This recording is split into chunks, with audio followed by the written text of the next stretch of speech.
Hello guys, welcome back to another one. So it's continuation on the last episode. So this one we're going to do another diff lock mod. I mean the last one was a bash plate for the diff lock cover. So in this one we are installing an air on board override anytime diff locker. Alright, so there's the packet there. So currently we've got the factory locker switch. Alright, so what we're going to do is going to move the DAC switch over to next to the UHF there. Alright, so I'm going to put it over there. Going to keep the traction control where it is. Alright, and I reckon we're just going to put the anytime locker switch in that location there. But for that we need to remove the glove box and get to the module at the back. We also need to remove this to get to the switch at the back. So for now we'll just remove the glove blocks. So inside here there's a couple little tabs you undo.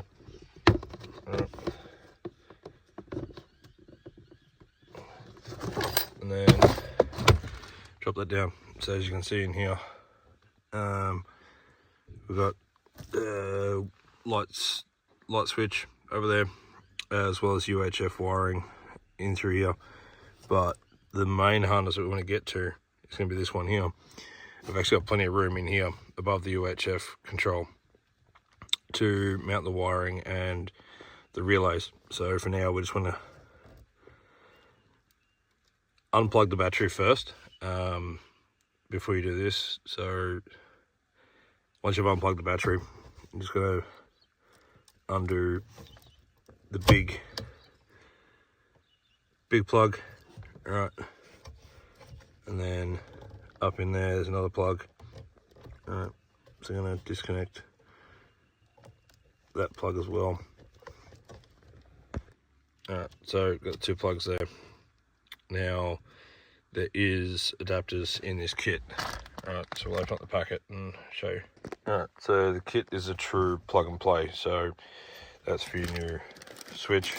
Alright, so we've got rear locker override, which is going to live next to the main locker switch. Alright, then you've got your female to your longer male up there. Alright, so I'm going to plug that in, and then you plug the male end into the module. Alright, and then the same goes over here.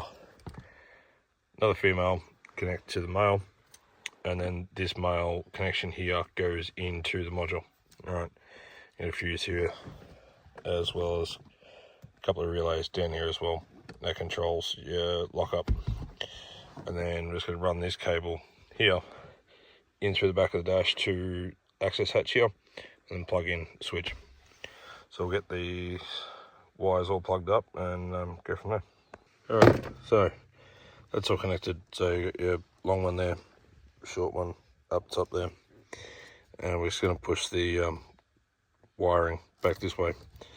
But for now I'm going to run this relay block and secure it in there. And we are going to come back and cable tie. Alright, so I'm going to cable tie all that together there. But yeah, pretty easy to do. So for now we're just going to remove this trim here so we can access in behind the switches here. Alright, so prying in behind there, you actually pull it away. You know, I'm just resting it on the shifty here. But we're going to end up transferring this DAC switch over to this blank location here. So in order to do that, we need to get a hand in to the blank location here. Actually push that plug out. Alright. It's a little bit fiddly, so you may end up having to use 2 hands for it, but it's pretty straightforward. In this case, I'm just going to use the screwdriver on this one, because I'm not too worried about damaging the plastic housing on that. just pry it out enough with that one. We'll push it through and come back in a sec. So we end up pushing it through. It's pretty straightforward just to push that one through. So just push it through first go, and then sitting over here now and just plug the wiring in the back of it. So for now, just have to run this wiring up in through the back here. Alright, and it's going to come out in through there. And just pull that through. Right, I am going to run it under and push it straight through there. Alright, so we're probably going to want about that much, and then the rest of it we'll just tidy up in here and cable tie all that to there. Alright, leave enough room so when we have to replace the air conditioning filter, it's not kind of blocked. That's it.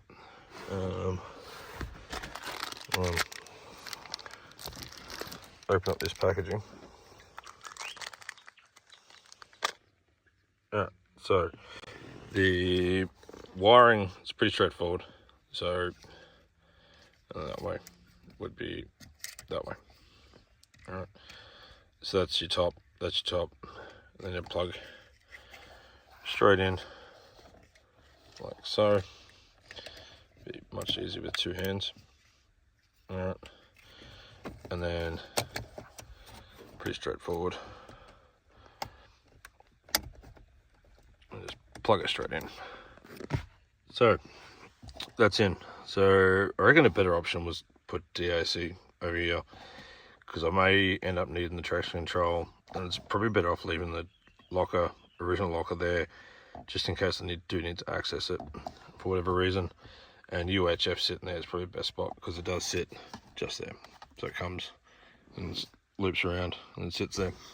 So for now, I'm just gonna chuck all this trim back together, cable tie this up, put the glove box in, and then we'll test out this wire.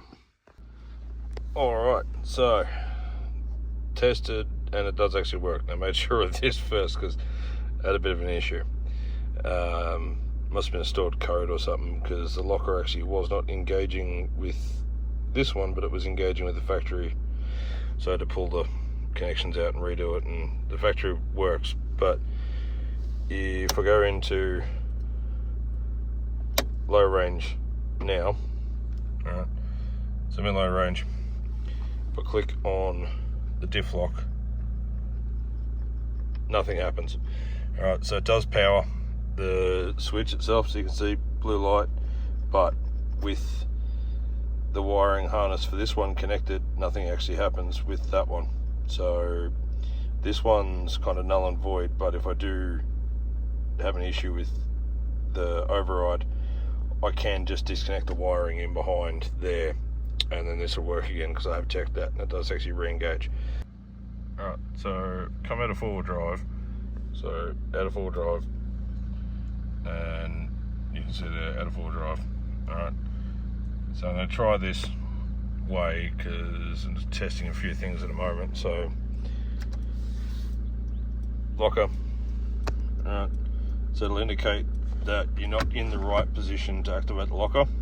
Alright, so go into drive, and then I'll run it forward.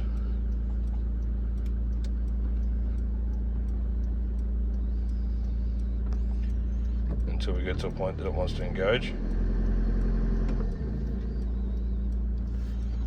We'll have to run it back a little bit.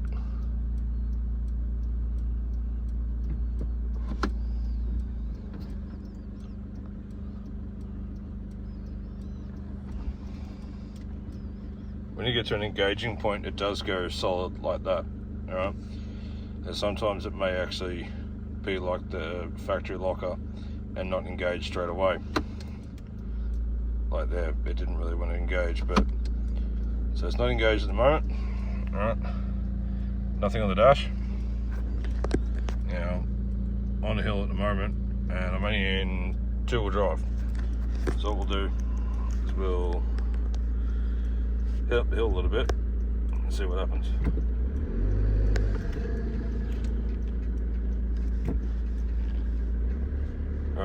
So that's engaged now.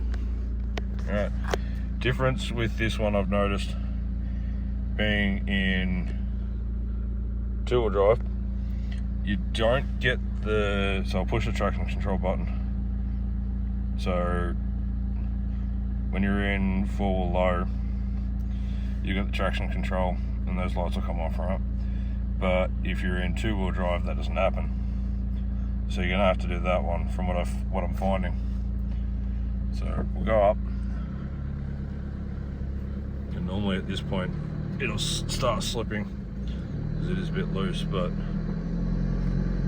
I can feel that it's loaded up and I can feel the difference in this one.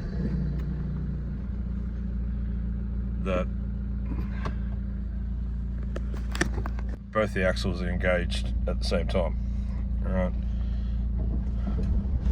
So I'm going to come back down and then I'll actually disengage the locker and see what happens now.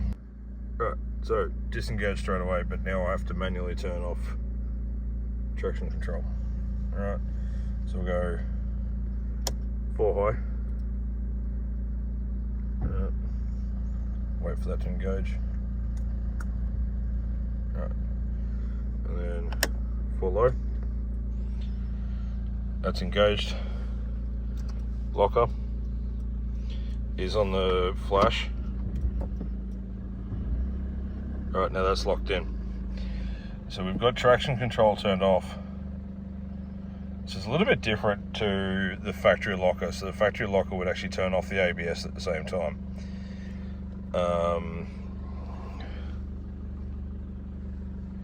So hold in there makes no difference to that one. But I can definitely feel that it is engaged four-wheel drive. So yeah, four-wheel drive low, engaged. Now, if I take it out of four-wheel drive low and put it in four-wheel high, normally I couldn't do that. It wouldn't release four-wheel drive low, right? But we can still see the locker still engaged.